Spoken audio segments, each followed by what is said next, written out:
Hey there, this is Ruben and the Breaking Trail podcast.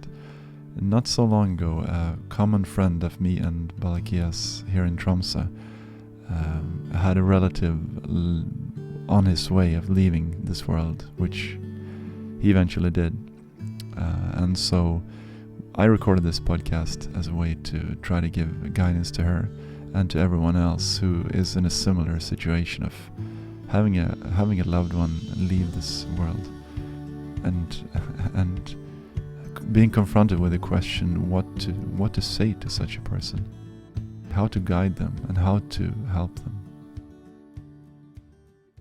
He's on the hospital right now. He was diagnosed with cancer, but he's basically so weak that they can't treat him with radiation. I guess that's what they call it in English. Yeah. Mm-hmm. Yeah. So they can't do that. He's too weak. And so he tried to gain weight, but he can't gain weight. So now he's basically lying at the hospital and getting ready to leave his body. And they're pumping in him full with pain medications. And she asked me if I could, have a simple question to you, which is what to tell a dying man, or what to tell a dying person, Mm-hmm. Yeah. So that's what I wanted to ask you. She really wants to help. She wants to do something, and so, but how do you? She feels quite insecure, and she feels like what can I do? What can I say? And yeah.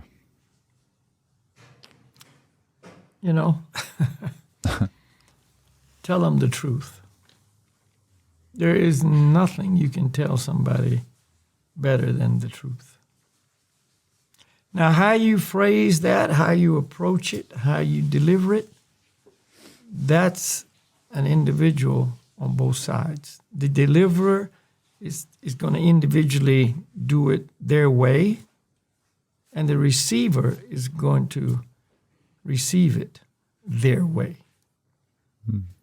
But the truth is paramount. Whether you're, obviously dying, like there's no question here. He's cancer, he's too weak to take treatment.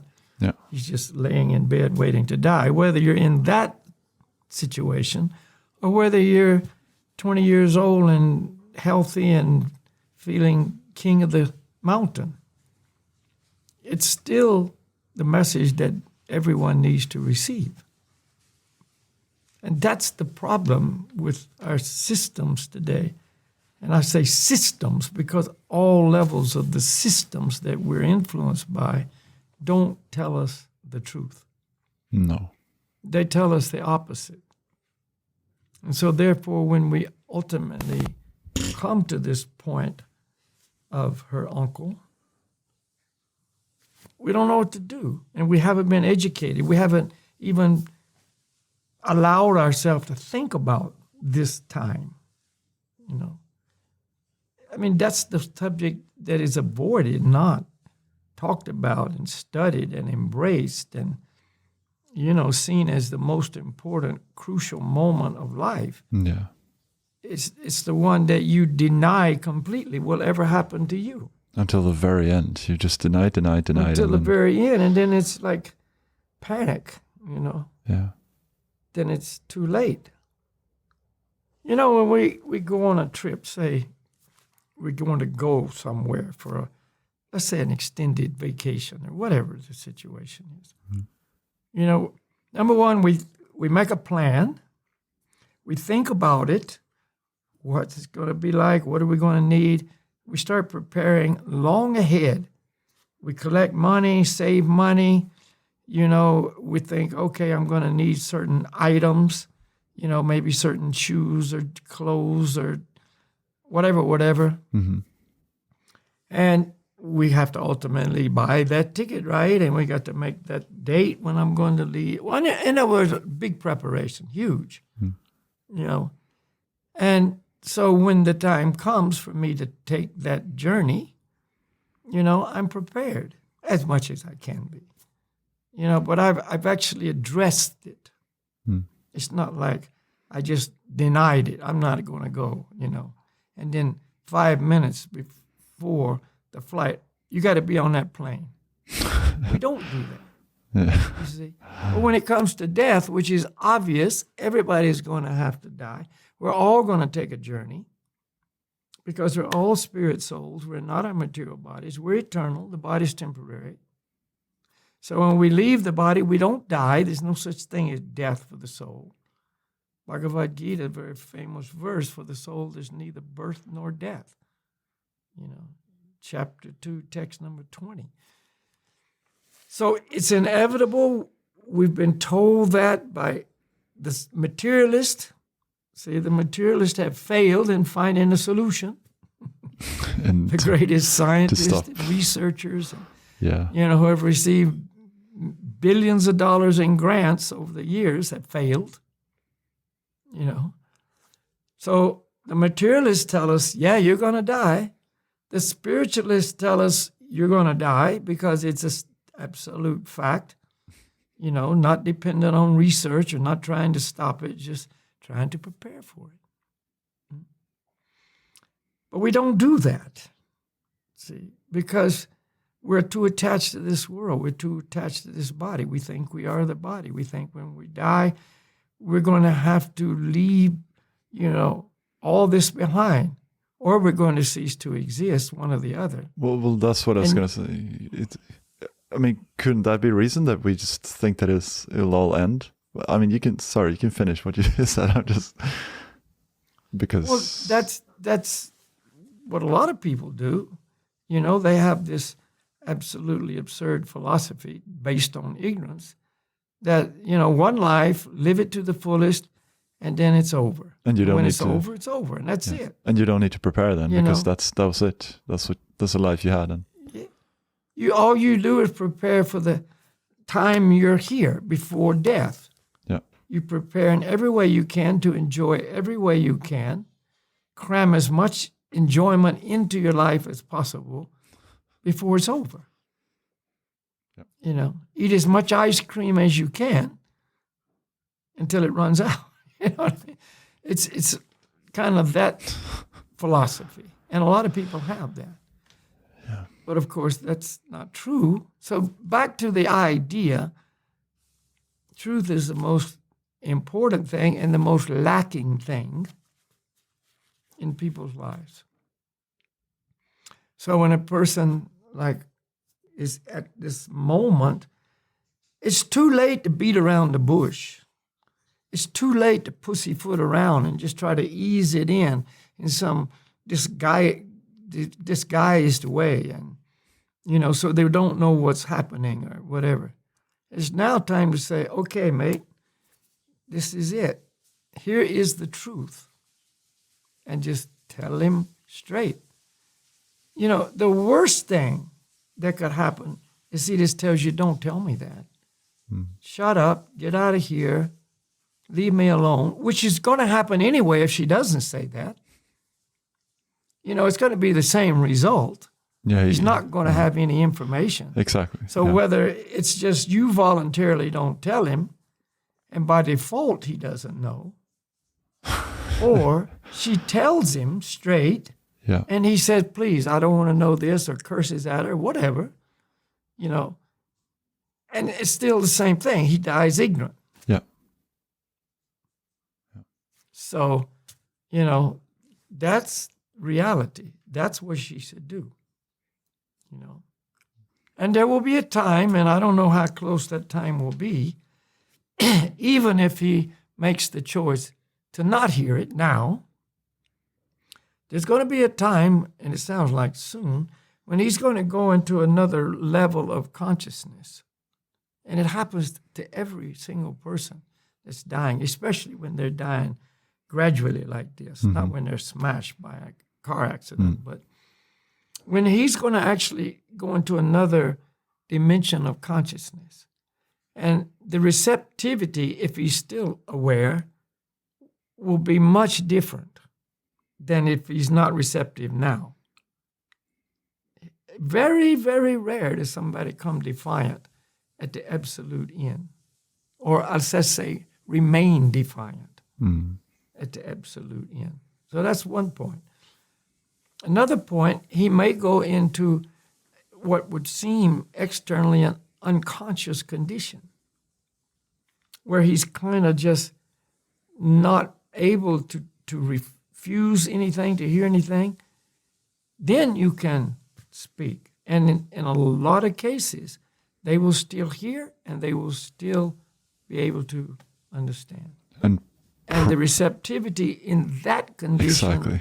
is also greatly increased. I was just gonna say that he's even more receptive then, because he is aware, so he's realizing how close to the end he is, and like what are you fighting against here? Yeah. If you're just going to cease to exist, what's the harm of hearing this? Yeah. Because you've only got a few minutes to hear it, and then it's going to be over anyway, and you're not going to have anything to remember or deal with or anything. Or you hear it and receive it and appreciate it. And the unique thing about our telling somebody the truth is it's transcendentally potent. It's not just some material words or teachings or philosophies or sound vibrations that have no power. This is transcendental sound, spiritual sound, whether it's in the form of the information or whether it's in the form of the mantras. It's all spiritually potent. Wow, I didn't. And so the soul, real self, that spirit soul is going to be greatly benefited, greatly purified. That's why the Bible, says very clearly, Jesus said it, ye shall know the truth, and the truth shall set you free. And so on that absolute fact, we can operate. I didn't think about that in that way, but that, of course, that's true. You tend to think about, when you learn this, a transcendental sound, that's the mantras, and you have to chant the mantras, and but of course, like you say, transcendental sound is also the absolute truth, is transcendental sound. And what you're saying is, the whole Bhagavad Gita is, of course, transcendental sound, and it's, although, it was a song, but anyway, that's, all our scriptures, Srimad Bhagavatam, and all, Maharaj Parikshit, speaking with Sukadeva Goswami. Let's go to that. Mm-hmm. Okay, that's when the Srimad Bhagavatam was spoken. Maharaj Parikshit had 7 days to live. He knew he was going to die in 7 days. What did he do with that last 7 days? He wanted to do the best thing he could to prepare for that inevitable time when he had to leave his body. He went to the bank of the Ganges looking for someone to enlighten him in that last 7 days. And, there was a lot of great personalities there. But this great personalities, sages, Srila Vyasadeva was there, etc., they selected among themselves, they recommended, we will say, Sukadeva Goswami to be that person to have a one-on-one conversation of enlightenment with Maharaj Parikshit. Wow. But what do we learn? They spoke. Maharaj Parikshit received that transcendental enlightenment through speaking with Sukadeva Goswami. See, they didn't sit around and have kirtan for 7 days. Yeah. They spoke. And therefore, when it came time 7 days later, he was fully enlightened and, everything was completed. So don't think that the message is not transcendental sound, but the chanting is. Because chanting is not only singing or repeating the mantras, it's chanting includes speaking the philosophy, speaking the truth. I never heard about Jesus chanting. That's true. But That's he true. spoke, Yeah. you know. And this is not to take anything away from chanting. No. You know, this is to make it clear that both are transcendentally potent. And the reason Lord Chaitanya, you know, just signified and actually declared for Kali Yuga, chanting the holy names is the religion of the age, is because the people in Kali Yuga don't want to hear. Yeah. You know, so they just chant to them. Of course. So it's not because the potency is not also in the speaking of the truth, but it's because people don't want to hear it. So if you have you know, Leon's uncle now is in a position to hear. where he wants to hear, exactly, that's what I was going to say. So if you have someone who wants to hear, then, well, you can present transcendental sound in that way. But you also chant. Yeah. You know? Yeah. You speak and you chant. You have the kirtan playing. Yeah. You know?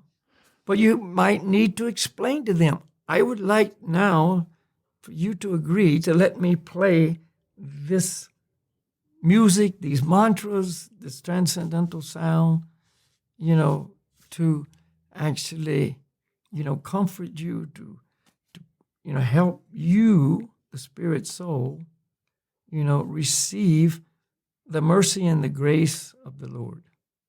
Or I don't know if he's an atheist or what. I don't know anything about background. Yeah. But you can word it according to, you know, she can word it according to her knowledge of him.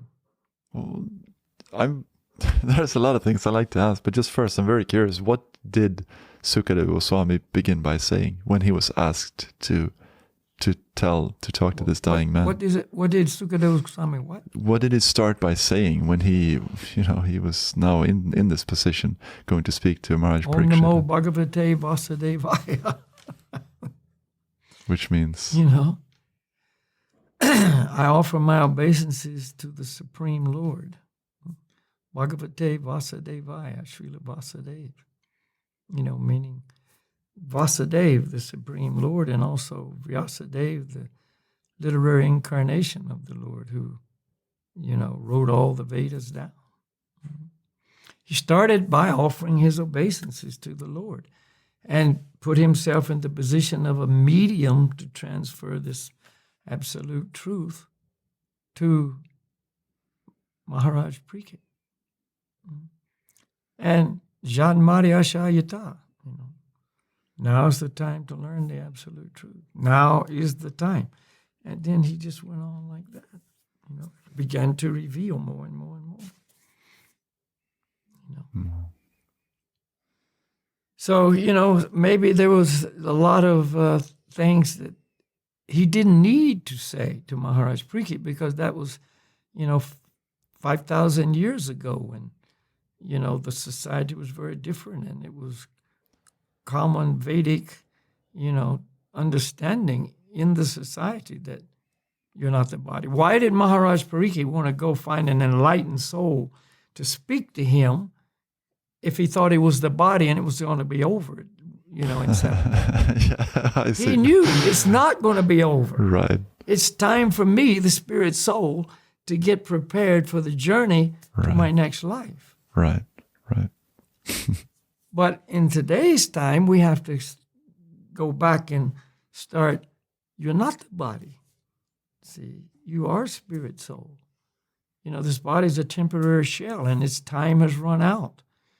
You know, it's over. Don't try to hang on to it. It's done. You know, but you are not done. Now it's time to transition, to move on. So you start where you need to start. And just move forward with the care and the love that I know she has.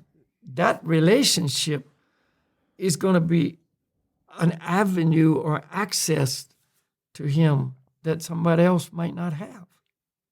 Like if I go there, he doesn't know me from anything. Yeah. You know. And then, And he doesn't know you on the level he knows them. He doesn't have the relationship with you that he has with them. So that gives them the inside track. but that could be, I don't know, sometimes that feels like that could be a negative thing as well when you're family, speaking to family, because they don't see you as an authority in any way. They see you just as the little child, you know. But I'm telling you, at the time of death, you start seeing things different. Oh, yeah. She's not just some little girl that, Yeah. you know, he knew from before. Yeah. You know, and when you start speaking like this, just straight up, you know, he's going to recognize this is not who I thought she was. I don't know what he thinks, but, Yeah. you know, it's like Sukadeva Goswami was 16 years old when he spoke to Maharaj Parikshit, who was the emperor of the world. But did he say, oh, you're just some 16-year-old kid. You know, what am I supposed to listen to you for? He did not, because he had the understanding here is an enlightened person, not a 16-year-old anything. Here is an absolute medium of the truth.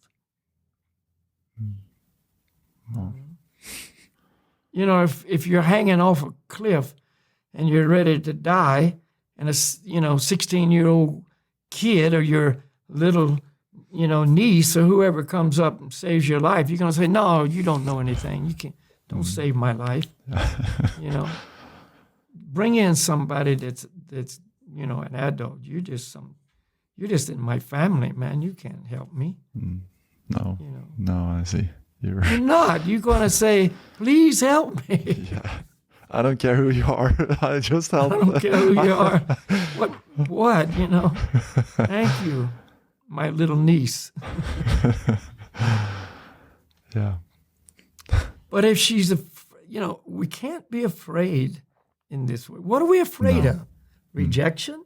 Are we going to put our false ego in front of delivering, the saving grace? Yeah. Are we just going to be cast aside all this intimidation and this, uncomfortable, oh, he might not like it, he might not accept it, and just boom. Yeah. When the EMT comes to save a victim of a car accident, he doesn't beat around the bush, man. He just goes right in there and does what is needed to be done. Yeah. He delivers the help, the aid, the rescue in any way necessary. So that's my advice. I know my mom, she was not favorable to what I was doing because she just wasn't, she kind of accepted it, but definitely wasn't anything for her. But in the end, everything was different. Everything. Really? And everything turned around and it came beautiful. Wow. So,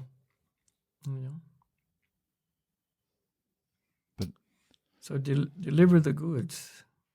But like you say, I guess, how do you then, I mean, they are probably different stages or levels, or I guess your mom she was not an atheist, clearly, from what I've understood before. She was open. No. She was not an atheist at all. So, but, well. And all that sectarian stuff just disappears.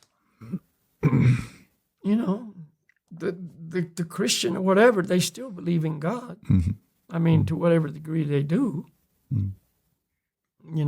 So it's not against, oh, you're a Hindu and I'm a Christian, so therefore leave me alone.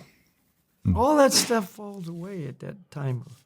Just like if, you're a white supremacist and you're dying and a black EMT guy comes to save your life, are you going to tell us, like, get out of here?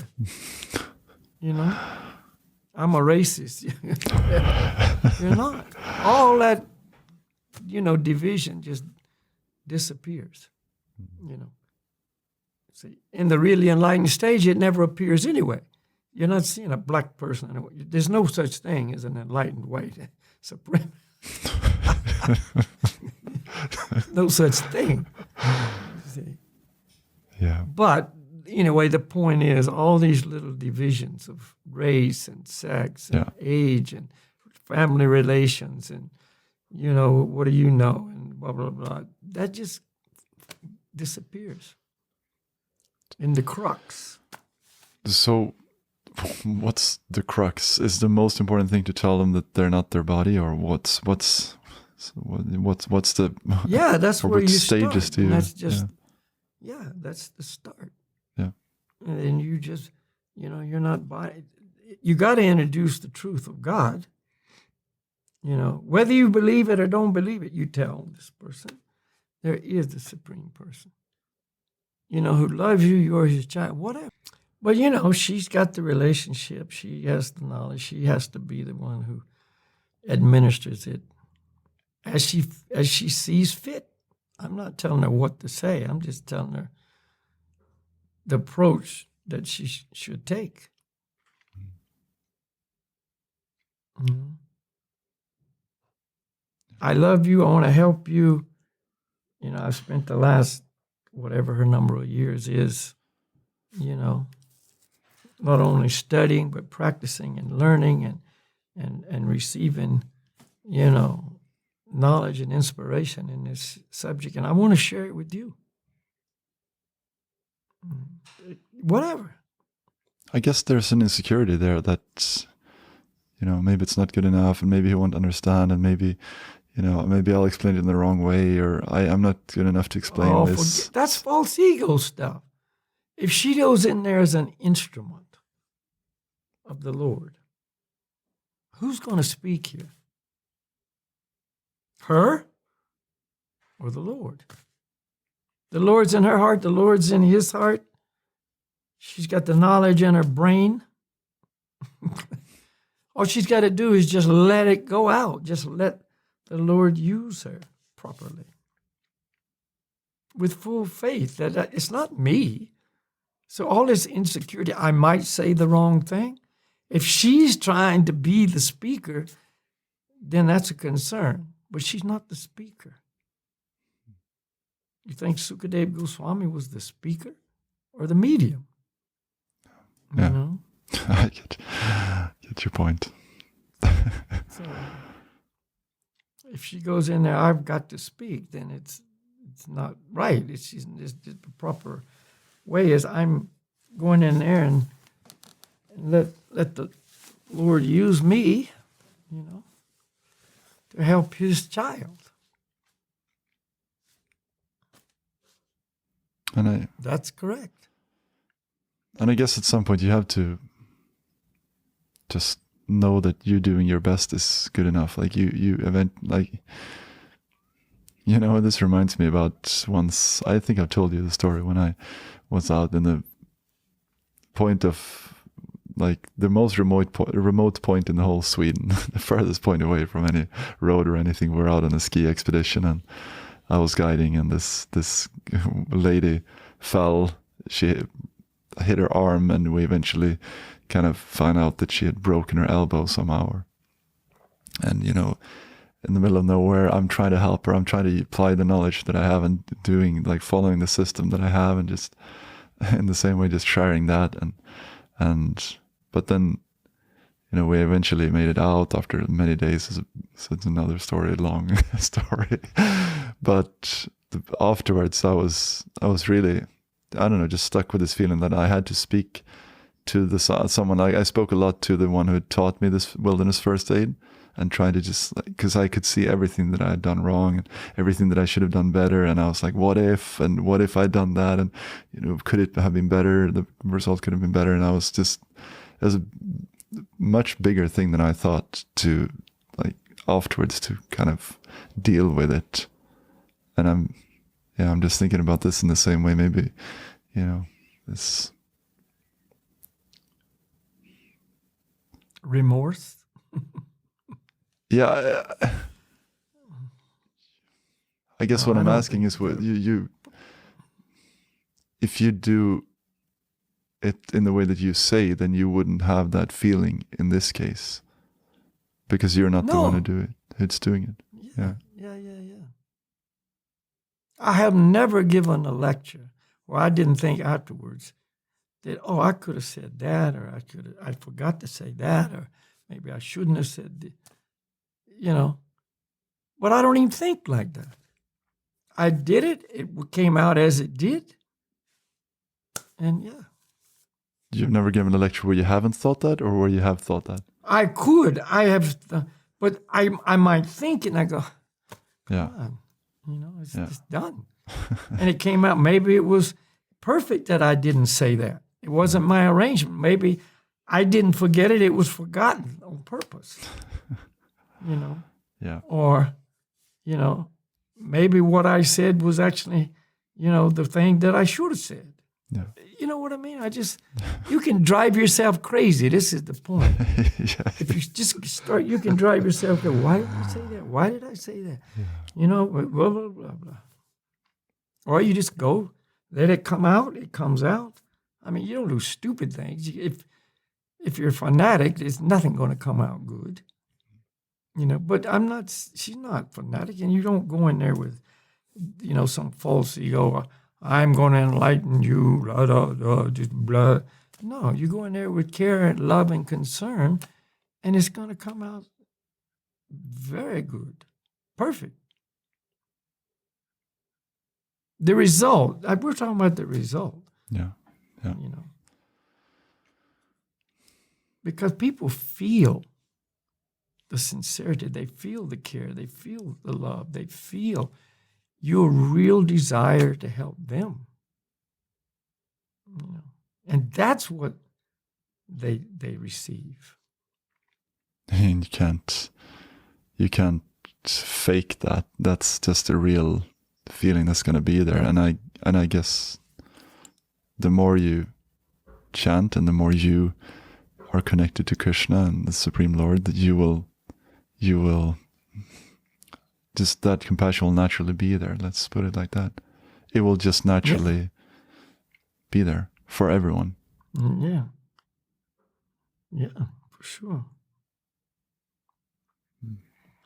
Yeah, so it's a good opportunity for both people.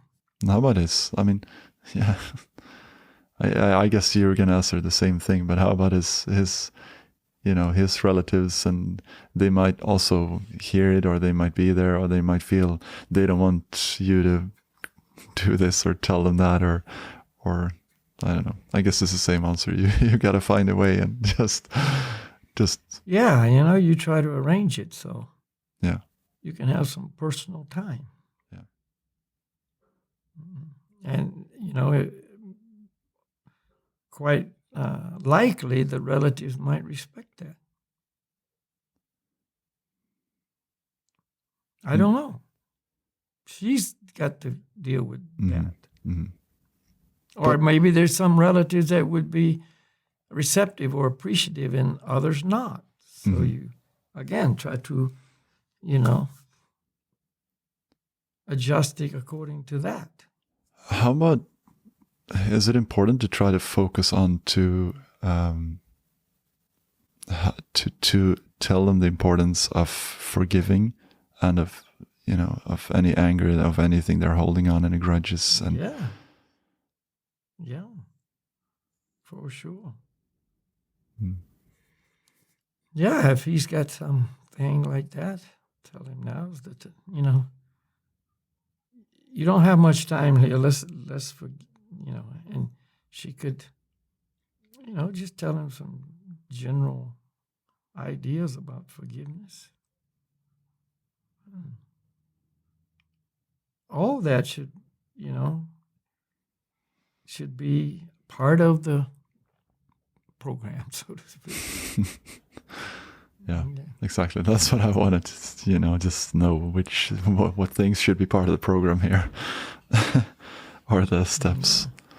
Because all those things need to be cleared away if possible. Yeah. Yeah.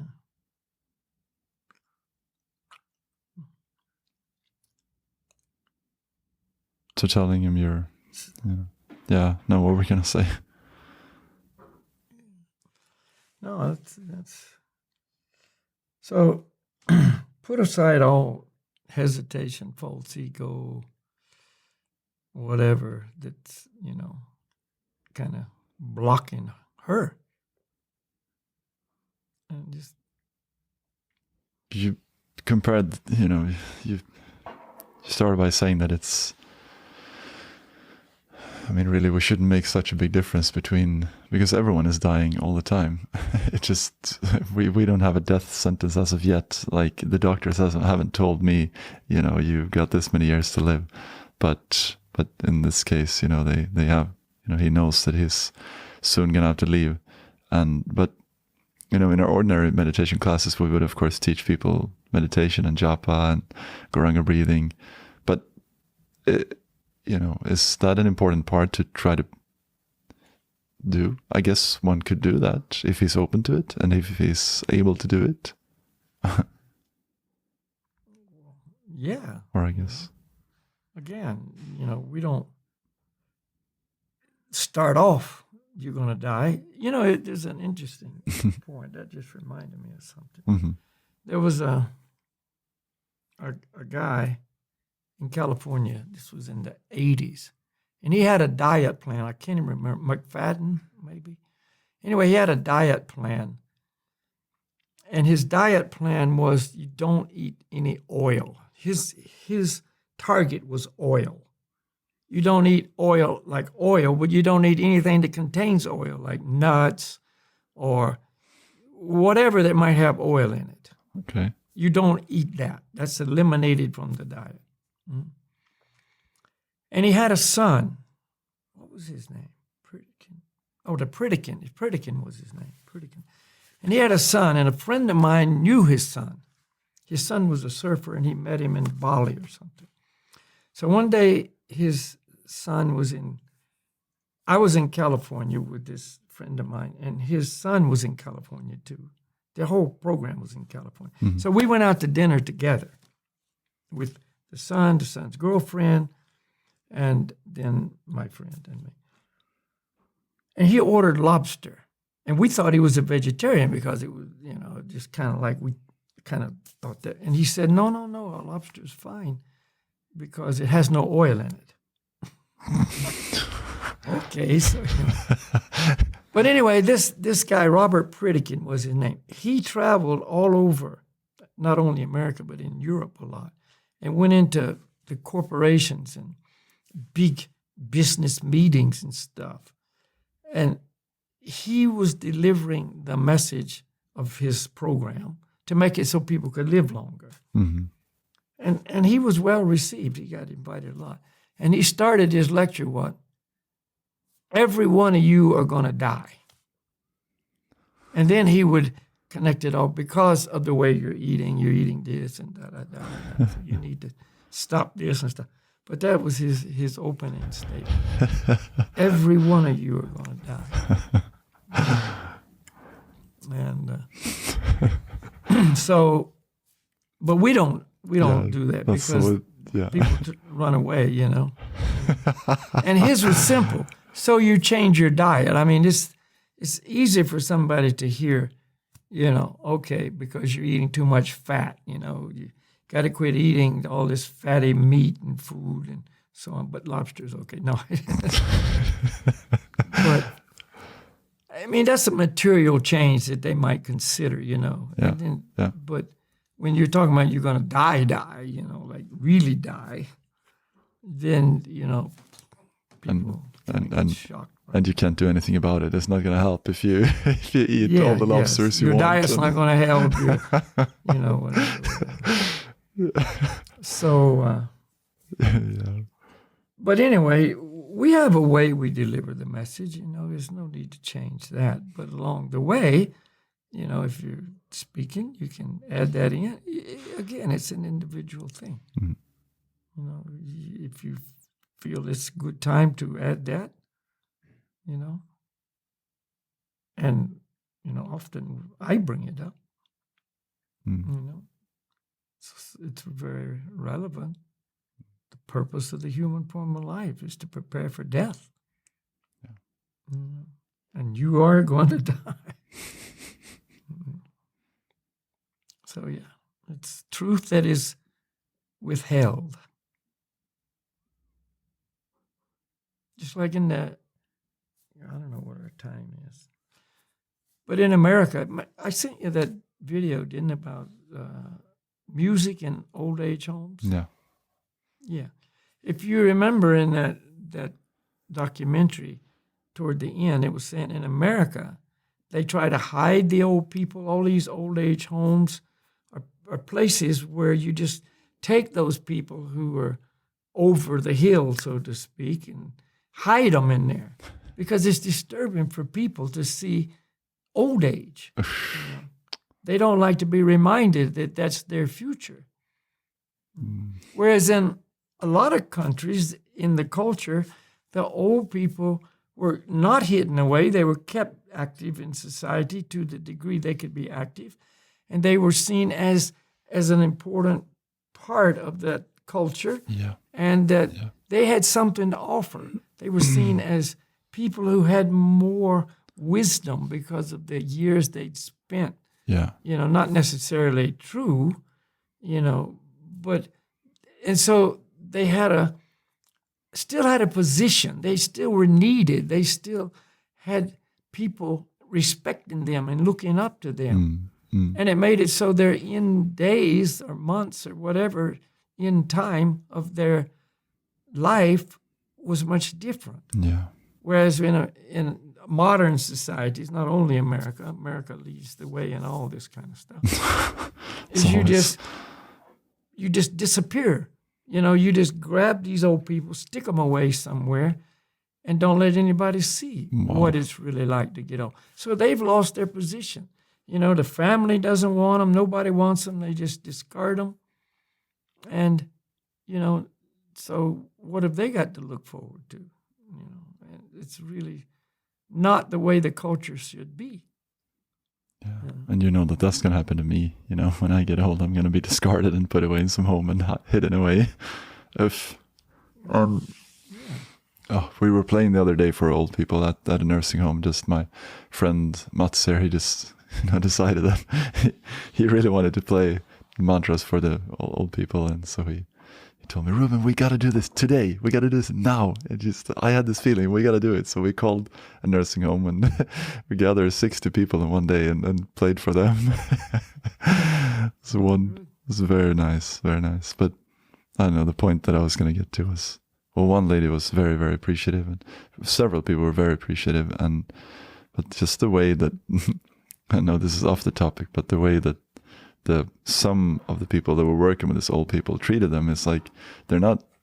You don't get the feeling that they're treating a person. It's just like they see them as a thing, or like they're completely stupid, like a small little child or something. I mean, yes, they're maybe cognitively not functioning very well, but they're still the same as you and me. It's just a spirit soul stuck in that less cognitive brain situation. Yeah. And it just made me a little bit sad. Those healthcare workers, they got a really hard job. Yeah, well, they do. And before, the families did that. Yeah. Yeah. The families took it. When I grew up in a farming community, you could go to any farm, and there was grandma and grandpa in all the different stages of, not degradation, but decline that they may be in. Yeah. But they were there, and then if there was some mentally retarded person in the family, they were there. I knew several families that had, a person that was mentally retarded. Family took care of them. See, and then there was the, all different levels of age groups. Yeah. The mom, the dad, the kids that are coming up. But it was a family unit that took care from birth till death of the family members. Exactly. Yeah. And when they died at home in most cases. Yeah. Or maybe if it was acute, they died in the hospital, but they didn't die in old age homes. There was no old age home when I grew up in our town. There wasn't one. Wow. Because the family was the caretaker. Yeah. And all the different. So there's a whole support system for the old people. Now you got the little grandkids that are going up and helping grandma or grandpa, or relating to them, or, it was a whole nother, psychological, emotional support system. Yeah. At a young age, you get also reminded that this is where it's going to go for me. This is where my body's going to be at. I'm going to get old and I'm going to die. Yeah, maybe it's going to stick me away somewhere. Yeah. So, anyway, it's different now. So we have to, again, be here now. Go back to where it is now. You know, it's how it was and how it is very different, but unfortunately, it is like it is now. It is. So you're going to an old age home is great. Yeah, we're trying. Trying. Yeah, I just wanted to. Yeah. I think we all. This is also a situation that we kind of me too. I don't. You know, one thing is not realizing that you're not going to die. You're not thinking about it. You're forgetting it, but also forgetting that you're going to be in a situation where you're going to have to face your beloved ones and your relatives going to die. And what then are you going to do?